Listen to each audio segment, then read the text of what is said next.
What's up, everybody? I'm your host, Jake Dickinson, and this is the Evolve Your Fitness podcast. This week, we're going to be talking about a topic that's relevant to me right now, which is staying active and eating somewhat healthy on vacation / hitting your daily minimums. I'm going on vacation this week, and don't worry, to my clients who listen to this, I'll still be checking all your check-ins and making sure that you're hitting the gym as much as I would like. So anyways, how to stay active on vacation. Me and Ashley kind of have we try to have like a well-rounded view on this and stay active while not going too crazy. And so here we go. So first up, we have we usually have like kind of a 3-day split. We don't necessarily plan it like that. It's just the way it ends up turning out. One day we'll hit like an at-home or the fitness center, wherever we're staying, workout. And this can look very different depending on what equipment we have. And I'll give more on that in a little bit. Another day we'll do like a class workout at a local affiliate. And then another day we will usually try to go on a hike or do an activity depending on where we're at. There's almost always somewhere where we're on a hike. And so usually that's a hike, but you never know. Sometimes it can be like paddle boarding or canoeing, stuff like that. So first up, we'll go over the at-home workouts or the fitness center workouts. We kind of try to use whatever equipment we have available. And it's different wherever we go. Sometimes we have zero equipment and there's no like good walls. Sometimes we have a big open space or there's a track just down the street. Sometimes there's a fitness center we can use. So we just try to do something simple. I think what most people mess up when they're doing this is they try to make it perfect or they try to get the best workout in. And really, you just need to do something, right?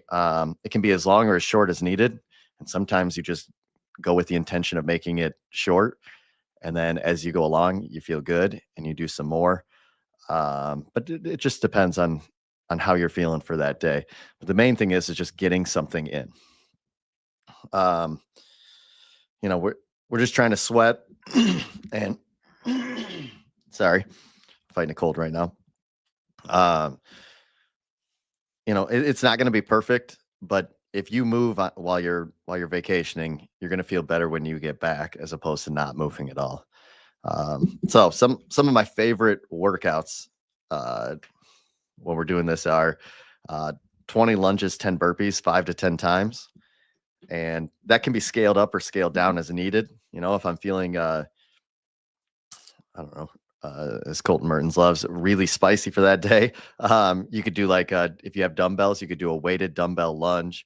And then you could even do like a devil press on the burpee. If you have no equipment and you want to make it really hard, you just do, 10 rounds of 20 lunges, 10 burpees. You get in 200 lunges and 100 burpees. That's a lot. But yeah, this one you can do everywhere, anytime. I believe when my dad was in hospice care, I went into an open room and did that like on the side. I think I just did the 20 and 10 5 times, and I was done in like 6 minutes. And it was enough to get some stress out, get moving, and did the job. Okay. The next one is EMOM 20, 5 push-ups, 10 sit-ups, 15 air squats. It's obviously a take on Cindy, and it's one where you don't have a pull-up bar. This can be scaled down to 4, 8, 12, 3, 6, 9, whatever. Or it could just be EMOM 10. You can make it shorter and more intense and still do the 5, 10, 15. Just whatever fits for you. But it's super simple. You can get a lot of work in, get moving, and feel good about your day and move on. The next one's something from my childhood, push-up ladder. When I was a kid, I used to do this all the time, which is just do 1 push-up and then you get 1 breath. And then you do 2 push-ups, you get 2 breaths, 3 ups, all the way up to 10. And then you don't repeat 10 and you just come back down 9, 8, 7, 6, or 9, 8, 7, 6, 5, 4, 3, 2, 1. And then a lot of times that's pretty quick. And if I have extra time, I'll throw in a run on top of that. Just go for like a 10-minute run, 15-minute run, whatever I have time for. It's like I said, it all fits into your day and what you have planned. The next one, 50-foot bear crawl, 50-foot broad jump, something a little different, but it's a lot of fun. It's kind of like a take on the hero workout Brenton. I think it's Brenton, but we'll do that like anywhere from 5 times to 8 times, and you just go back and forth. It's fun. You move, your whole body gets worked. I like doing stuff like that while I'm on vacation, something a little different. Um, the next one's a little different in that like a meathead workout. If we have access to a fitness center, sometimes I'll just go in and do like your normal bodybuilding workout. We'll work on triceps, biceps, obviously get in some bench press. Um, and that's usually pretty fun. Usually throw on a run in there too, just to get a little sweat because we're CrossFitters and for some reason need that all the time. Um, but that could be anything. You could do it with lower body. You could do squats and good mornings or Romanian deadlifts and leg extensions and leg curls. It could really be anything. You just make it up and move on, make your body feel good and get to work in for the day. Um, if you have access to a dumbbell, 20 dumbbell snatch, 10 burpees 5 times is another great one. It's a take on, multiple open workouts, and it's simple. And that one, like you can just change it based on what dumbbells you have available. If you're a pretty strong guy and all you have is a 35, well, you might do like, you know, 30 dumbbell snatches, especially if you don't like burpees. Um, if all you have is a 70-pound dumbbell, you might do a little bit less than 20. Just kind of depends. You make it work for your body, same way we do at the gym. Obviously, with limited equipment, you have to focus on what works for you. Next up, this one takes a little more logistics, but 50-foot handstand walk, 25 jump squats. If you love handstand walks, usually people find that really fun and easy to do while they're on vacation. If you can do it, that could also be subbed with like 5 wall walks if you have the space. And then jump squat's a great movement. It's not done enough, but it mixes in a plyometric and a squat, and man, they'll cook you really bad. I think they're worse than wall balls by far. The next one up is something a little different in doing like plyometrics and sprints, doing some rounds of butt kickers and high knees and skips and jumps and mix that in with some short sprints. I love these, so I'm kind of biased towards that, but I usually find that those are extremely fun to do. They keep me motivated, especially on vacation where I'm not always feeling like going so hard on the paint. After that, I have Annie versions. So 50, 40, 30, 20, 10. We pretty much always travel with our jump ropes just because it's a super easy piece of equipment that can allow us to do stuff. I think this trip we're going to bring our drag ropes with us, but 50, 40, 30, 20, 10, double under and sit-ups. But you could do that 50, 40, 30, 20, 10, double unders and air squats. You could cut the number in half and do V-ups with double unders. If you're not good at double unders, you could cut all of it or cut the double unders in half and do the full sit-ups. There's just a million different variations, but that's great, especially for people who still need to work on double unders. It's a little skill practice while you're on vacation. The final one I have is like this is particular to me, and maybe I'm the only one who likes to do stuff like this, but like weird Instagram gymnastics workouts where there's like a bunch of movements that I'd never do here, and it'd just be fun to work them in, and it gets me moving and keeps me motivated. I love doing weird stuff like that. It could be like doing a bunch of pike ups, and I don't know. It depends on what equipment we have available, but you could do all sorts of stuff. Frog poses for handstand practice, even mixing in stuff that we do here, but not that frequently, like shoulder taps and other things. So, working on more balance and positions. So those are all fun and really just, I just plug and play. I don't have a plan, just whatever I feel like doing for that day. And I think will keep me pretty motivated to train. Yeah. So that kind of gives us a little rundown of our at-home workouts in the fitness centers. Next up, we have class workouts at local affiliates. I love going to local affiliates, and I don't want to do anything special or get special treatment or anything like that. I don't like doing the open gyms. I just like going there and doing whatever class and being just, I'm always on the side of coaching classes, and it's fun to go to other affiliates and get the feel for what it's like to be coached. Um, I also, there's always something to learn from different affiliates. And so I like doing that, picking up things. I always tell my clients when they go and travel to drop into affiliates and come back home with at least one thing that they saw there that was a little different and that they liked. But there's always something to be learned from other affiliates. And yeah, I don't know. That's like a passion of mine. I love dropping into other gyms. Sometimes if they do have an open gym setting, or even if sometimes this goes into the fitness center, but if we're doing a strength progression at the gym, like right now we're doing a strength progression of back squats and speed deadlifts. I might try to keep up on my strength progressions just so um, I'm doing that with our members. But other than that, I usually don't like try to go to the open gym and match what we're doing at home unless for some reason they only have like open gym hours or whatever. So occasionally I will do in the fitness centers. I'll make a variation of one of our at-home workouts, but usually that's rare because it's just hard to match up the equipment. Hiking or doing some kind of activity. This is my favorite while on vacation. Um, you finally have the time to plan out and drive somewhere and go for a nice long hike. And that's just like a passion of me and Ashley's. So we enjoy going and doing that. And it can look different no matter what.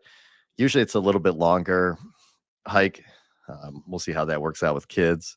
When it was just Ian, it was super easy. We strapped him in a backpack. We did that in South Carolina. Now that we have two, it's a little bit more complicated. But that's our favorite, is going for long hikes. But we've also done stuff like go stand up paddleboarding in the ocean, which is extremely hard because the currents like kill you.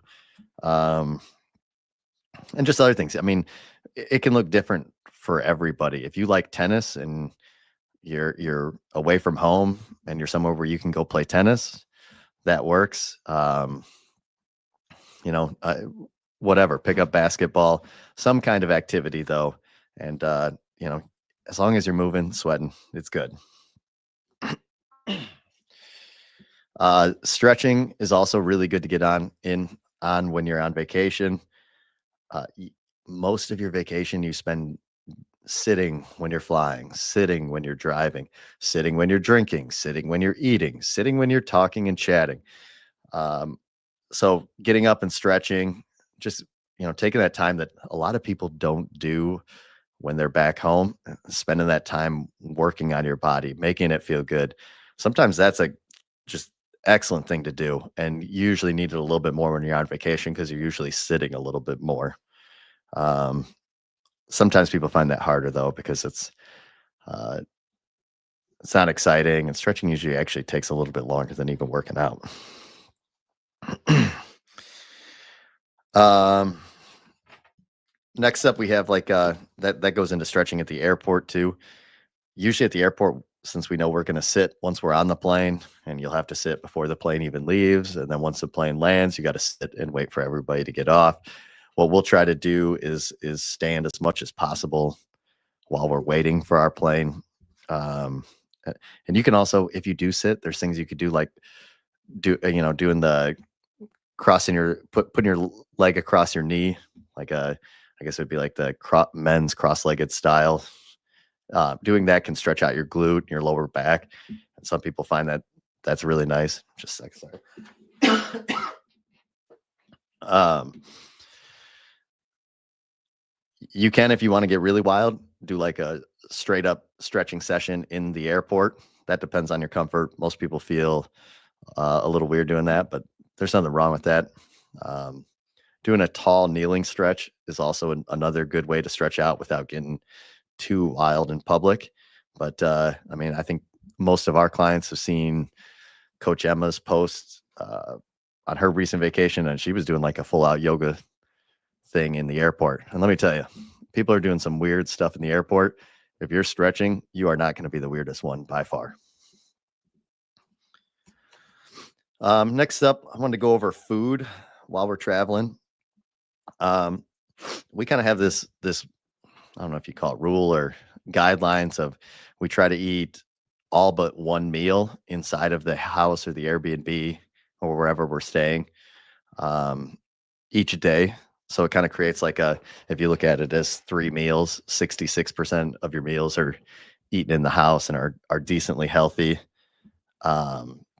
And then 33%. So it's a little bit, 33% are the opposite. And granted, if you throw in snacks, it actually kind of balances out a little bit more. But this is close to like the 80-20 rule. You'll hear a lot of people preach for their meals and how to stay healthy. The way we look at it is the meals eaten at the Airbnb can be kind of boring or repetitive. It's nothing wild. We're trying to get nutrition in. Usually what we're trying to do is eat and then get a move on and get on to our day and do whatever we're wanting to do.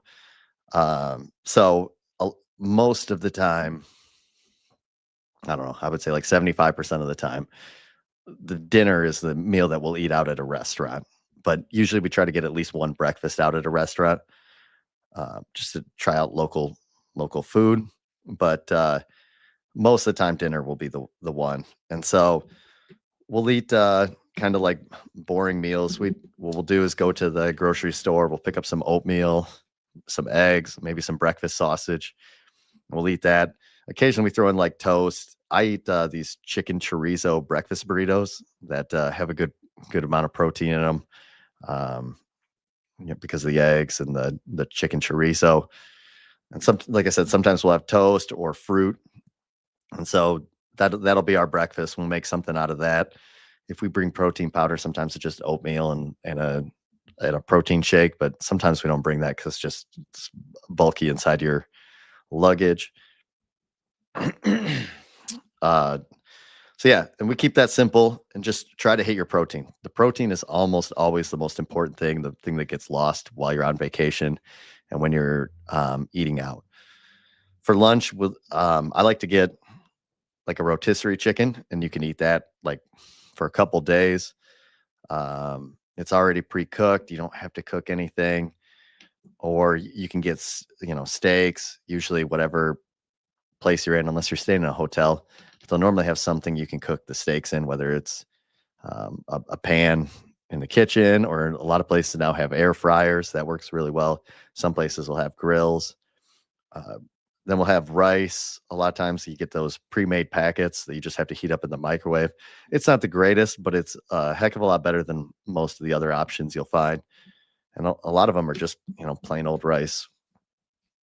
And then we also get like salad or some kind of veggie. I know Ashley and Ian love snack peppers. Carrots is another easy one. I like the salad packets that you buy, and they already have everything you need inside of them.